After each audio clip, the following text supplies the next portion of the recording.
सुमित और प्रिया की नई नई शादी हुई थी। प्रिया अभी ससुराल में खुद को ठीक से ढाल नहीं पा रही थी और उसका मायका भी पास में था, तो वह हर हफ्ते मायके चली जाती थी।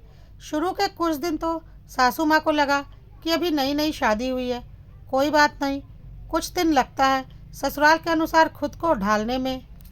लेकिन प्रिया और सुमित सुधरने का नाम ही नहीं ले रहे थे, बल्कि हर 10-15 दिन में प्रिया को मायके जाना ही होता था और साथ में सुमित भी जाता था। फिर 3-4 दिन वहाँ रहकर प्रिया वापस आती थी और 15 दिन के बाद फिर मायके ही पहुँच जाती थी।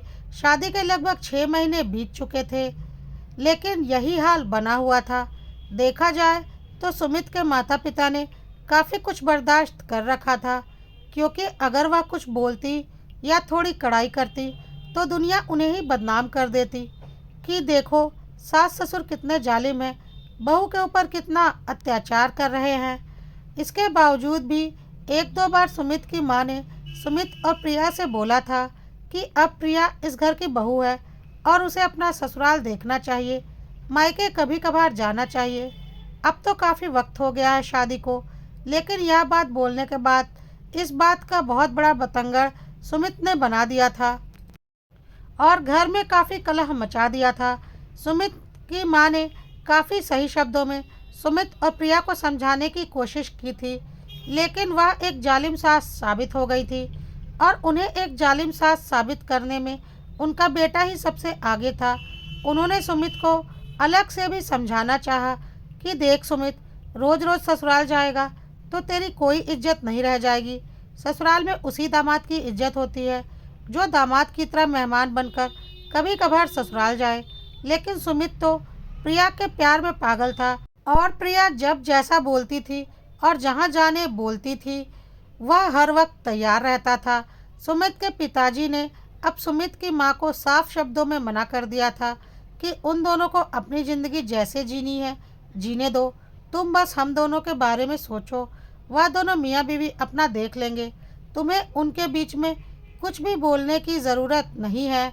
सुमित की माँ ने भी अपने बेटे बहू से इतनी बेइज्जती सहन करने के बाद अब सोच लिया था कि वह इनसे कोई मतलब नहीं रखेंगी। उन्हें जो करना है जैसे करना है करते रहें, वह जाने और उनका काम जाने।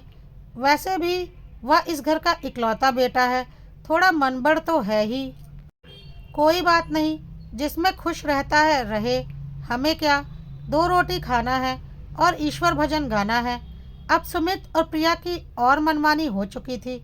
इसी तरह से सुमित और प्रिया की शादी को 1 साल बीत चुका था और इस बीच ना जाने कितनी बार सुमित और प्रिया प्रिया के घर जा चुके थे, जिसकी कोई गिनती हो ही नहीं सकती थी। एक दिन सुमित अपने ससुराल गया था, लेकिन वह और प्रिया कुछ घंटे बाद ही वहां से अपने घर लौट आए। ऐसा पहली बार हुआ था कि कुछ घंटे में ही सुमित अपने ससुराल से वापस आ जाए। सुमित के मम्मी पापा को कुछ भी समझ में नहीं आ रहा था। सुमित जैसे ही घर में घुसा, उसका सामना अपनी मम्मी से हुआ। नज़रों से नज़रें मिलते ही पता नहीं सुमित को क्या हुआ, उसकी आंखों में एकाएक आंसू आ गए और वह अपनी मम्मी के गले लगकर रोने लगा। प्रिया भी अपनी नज़रें नीची करके खड़ी थी, किसी को कुछ समझ में नहीं आ रहा था। सुमित के पापा ने बोला, क्या हो गया सुमित बेटा, तू इस तरह से रो क्यों रहा है, हमें बता, परेशान मत हो, हम तेरे साथ हैं और जब हम हैं तो तुझे किस बात की फिक्र। क्या हो गया बेटा, बता। सुमित ने खुद को थोड़ा संभाला और बोला, कुछ नहीं पापा, कहकर वह अपने रूम में चला गया। सुमित की माँ ने प्रिया की ओर देखा तो वह भी बिना कुछ बोले अपने रूम में चली गई।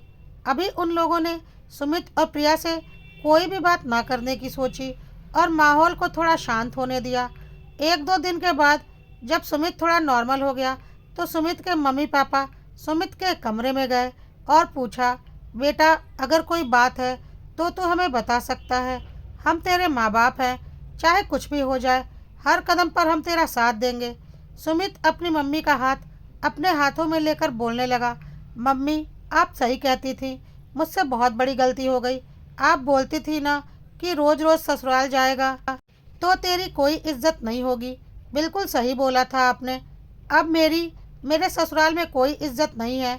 प्रिया को खुश करने के चक्कर में मैं उसे हर 10-15 दिन में उसके मायके लेकर जाता हूँ।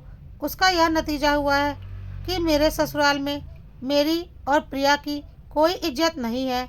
हम दोनों घर की मुर्गी दाल बराबर हो चुके हैं। प्रिया भी चुपचाप खड़ी थी क्योंकि उसे पता था सुमित कुछ भी गलत नहीं बोल रहा है। सुमित के पापा ने बोला, हुआ क्या है या तो बता। सुमित ने बोला, पापा हम दोनों वहाँ गए थे और अभी बैठे ही थे कि प्रिया की बड़ी दीदी और जीजाजी का फ़ोन आया।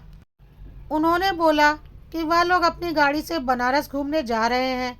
रास्ते में एक रात के लिए वह आराम करने के लिए अपनी ससुराल आएंगे और कुछ घंटे में वह वहां पहुंचने वाले हैं। फ़ोन आते ही मेरे सास ससुर और साले साली बिल्कुल उत्साहित हो गए और बोलने लगे, अरे बड़े दामाद जी और बेटी आ रहे हैं, जल्दी जल्दी तैयारी करो। पूरे 1 साल के बाद बड़ी बेटी आ रही है। प्रिया की शादी में आई थी और रुक भी नहीं पाई थी। दामाद जी तो समझ लो 4 साल के बाद आएंगे, क्योंकि वह तो प्रिया की शादी में भी नहीं आ पाए थे, क्योंकि उनके चचेरे भाई की भी शादी उसी वक्त थी। तो वह शादी के दिन 1 घंटे के लिए हमसे मिलकर चले गए थे और हमारी बड़ी बेटी भी शादी के अगले दिन चली गई थी, क्योंकि उसके चचेरे देवर की शादी थी। उनके आने की सूचना मिलते ही घर में तरह तरह के पकवान बनने की तैयारी शुरू होने लगी। ससुर जी और मेरे साले साहब बाहर बाजार की तरफ निकल गए तरह तरह की मिठाइयाँ और पकवान लाने के लिए। सासू माँ किचन में भिड़ गई थी और मेरी साली साहिबा वह सारे घर के कमरों की बेडशीट और सोफे का कवर वगैरह बदलने लगी और घर को सजाने लगी। यह सब कुछ देखकर मुझे हैरानी हो रही थी कि मेरे लिए तो कभी इतनी तैयारी नहीं की है और मेरे लिए तो कभी खास पकवान नहीं बनाए गए, बल्कि मैं जब भी आता हूँ तो घर में जो कुछ भी बना होता है वही मुझे दे दिया जाता है। कभी नहीं पूछा जाता कि मुझे क्या पसंद है और क्या नहीं, जबकि मेरी सासू माँ खुद ही अपनी बड़ी बेटी को फ़ोन करके पूछ रही थी कि बड़े दामाद जी को खाने में क्या पसंद है, बता दे तो मैं तैयारी कर लेती हूँ। और दीदी भी उधर से बता रही थी, पर प्रिया से तो मम्मी कभी नहीं पूछती। थोड़ी देर के बाद देखा कि एसी रिपेयर करने वाला आया है, क्योंकि जिस कमरे में दीदी और जीजाजी ठहरने वाले थे वहाँ की एसी की कूलिंग सही नहीं थी, तो ससुर जी ने बोल दिया था कि एसी को परफेक्ट कर दो, बड़ी बेटी दामाद को कोई दिक्कत नहीं होनी चाहिए। जबकि मैं जब भी जाता था उस कमरे की एसी उसी हाल में रहती थी, कभी उसे ठीक करवाने की ज़रूरत नहीं समझी गई। साथ ही साथ ससुर जी ने मुझसे बोल दिया, दामाद जी आप आज उसके बगल वाले कमरे में सो जाइएगा, थोड़ी दिक्कत होगी, उसमें एसी नहीं लगी है, लेकिन क्या करें बड़े दामाद जी बहुत कम आते हैं, तो उन्हें कोई दिक्कत ना हो जाए, आप प्लीज़ एडजस्ट कर लीजिएगा। सुनकर दिल को बहुत चोट लगी, क्योंकि दामाद तो मैं भी था, पर मेरे लिए वह इज्जत मेरे ससुराल वालों के मन में नहीं थी।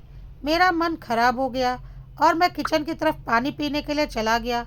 वहाँ पर सासू माँ मटर की कचौड़ियाँ बना रही थी। मैंने बोला, सासू माँ मुझे कचौड़ियाँ पसंद नहीं, प्लीज़ मेरे लिए सादी पूड़ी बना दीजिएगा।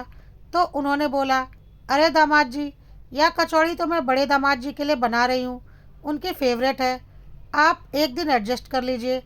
अब मुझे दूसरा आटा पूरियों के लिए गूँथने का बिल्कुल वक्त नहीं है। अगर आपको कचौड़ियाँ नहीं खानी तो सुबह की बनी हुई रोटियां बच गई हैं, आप उनसे काम चला लीजिएगा। सच बता रहा हूँ पापा, इतनी बेइज्जती महसूस हुई कि मैं बोल नहीं सकता, लेकिन इसमें उनकी गलती नहीं थी। मैं उस घर का दामाद हूँ, पर मैं दामाद की तरह रहा कब हूँ। मैं तो जब तब मुंह उठाकर वहाँ चला जाता हूँ। मैं बिना कुछ बोले किचन से बाहर निकल आया तो देखा साली साहिबा सोफ़े का कवर, डाइनिंग टेबल पर लगा फूलदान वगैरह चेंज कर रही हैं।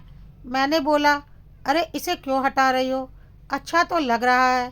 तो साली साहिबा ने बोला, अच्छा तो लग रहा है, लेकिन और अच्छा बनाना है। आखिर बड़े जीजू इतने दिनों के बाद आ रहे हैं। जो इज्जत साली साहिबा के मन में अपने बड़े जीजू के लिए थी, वह मैंने अपने लिए कभी नहीं देखी, अपनी और प्रिया की गलतियों की वजह से। और फिर देखा साली साहिबा नई क्रॉकरी और डिनर सेट निकाल रही हैं। मैंने बोला, यह क्या कर रही हो? तो उसने बोला, बड़े दीदी जीजू आ रहे हैं तो उन्हें पुराने बर्तन में थोड़ी ना सर्व करेंगे, इसलिए यह खास महंगे वाले डिनर सेट और क्रॉकरी निकाल रही हूँ। और मैं कुछ देर पहले पी हुई अपनी चाय की कप की तरफ देख रहा था, जो कि साइड से चटकी हुई भी थी। प्रिया भी यह सब कुछ देख रही थी और मेरी स्थिति भी बहुत अच्छे से समझ रही थी। उसे भी बुरा लग रहा था, क्योंकि उसकी और मेरी ऐसी इज्जत सिर्फ शादी के बाद कुछ दिनों तक हुई थी, क्योंकि हमने काम ही ऐसे किए थे। तब तक बड़े दीदी और जीजाजी आ गए और मेरे ससुराल में सब हमें छोड़कर उनकी तरफ लपक गए। ससुर जी और साले साहब तो बड़े दामाद जी के आगे पीछे कर रहे थे और बैठकर उनसे बातें करने लगे। सासू माँ उनकी आवभगत में लग गईं, जबकि ससुर जी और साले साहब मुझसे बैठकर कभी बात करने के लिए वक्त नहीं निकालते थे। तब तक बड़े जीजाजी ने भी एक ताना मार ही दिया। अरे सुमित बाबू, आप और प्रिया यहीं पर हैं? हाँ, मुझे लगा ही था कि वहाँ जा रहा हूँ तो आपसे और प्रिया से तो मुलाकात हो ही जाएगी, क्योंकि अक्सर आप लोग तो यहाँ आते जाते ही रहते हैं। सुनकर ऐसे लगा जैसे कोई गर्म शीशा मेरे कानों में उड़ेल दिया गया हो। सच में पापा, बहुत बेइज्जती महसूस हुई। मेरा मन बिल्कुल अच्छा नहीं लगने लगा और मैंने प्रिया से बोला, मुझे अभी और इसी वक्त घर जाना है। प्रिया भी यह सब कुछ देखकर अंदर से दुखी थी और उसे समझ में आ चुका था कि शादी के बाद ससुराल ही अपना घर होता है। उसने बोला, हाँ, हम अभी घर चलते हैं। प्रिया ने अपनी माँ से बोला, मम्मी, हम घर जा रहे हैं। लेकिन प्रिया के मम्मी पापा और बहन किसी ने पूछना भी ज़रूरी नहीं समझा कि हम अचानक घर क्यों जा रहे हैं, और उन्होंने बोल दिया, हाँ ठीक है बेटा, तू निकल जा, मैं ज़रा बड़े दामाद जी के खाने पीने का देख लेती हूँ।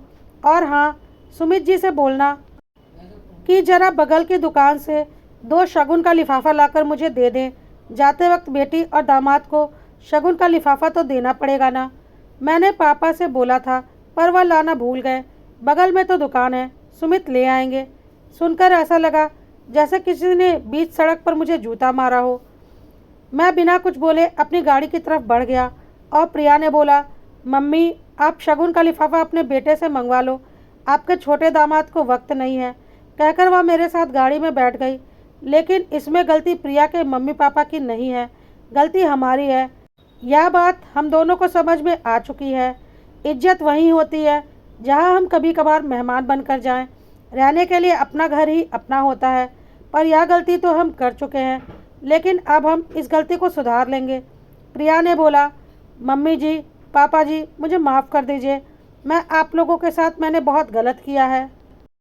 शुरू के कुछ दिन तो मुझे कुछ समझ में नहीं आ रहा था और मैं बार बार मायके चली जा रही थी। लेकिन बाद में तो सब कुछ समझते हुए भी मैं मायके जाकर बैठी रहती थी, ताकि ससुराल की जिम्मेदारियों से बची रहूं और सुमित को भी अपने साथ ही रखती थी।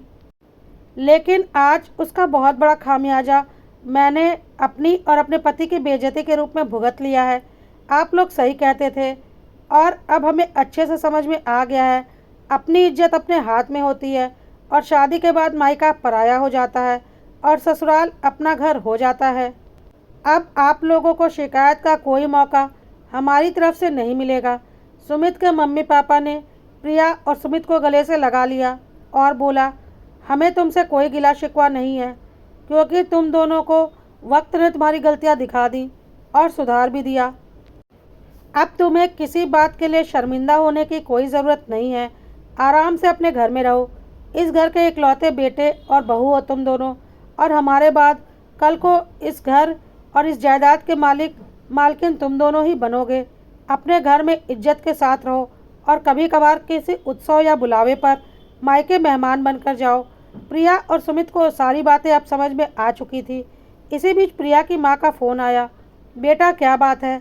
1 हफ्ता होने को आया, तू एक बार भी इधर नहीं आई। प्रिया ने बहुत ही साफ शब्दों में अपनी माँ से कहा, माँ, मैं और तुम्हारे दामाद जी खाली थोड़ी ना बैठे हुए हैं कि हर वक्त मायके आती रहूं। इतना बड़ा घर और बिजनेस हम दोनों को ही तो संभालना है। आखिर हम दोनों इकलौते बेटे बहू हैं इस घर के। पापा मम्मी जी की अब उम्र हो रही है, उन्हें आराम की ज़रूरत है। अब मैं पहले अपना घर देखूं या मायका? हमारे पास बिल्कुल भी वक्त नहीं है। कहकर प्रिया ने फ़ोन रख दिया। और रसोई की तरफ सबके लिए चाय बनाने चली गई।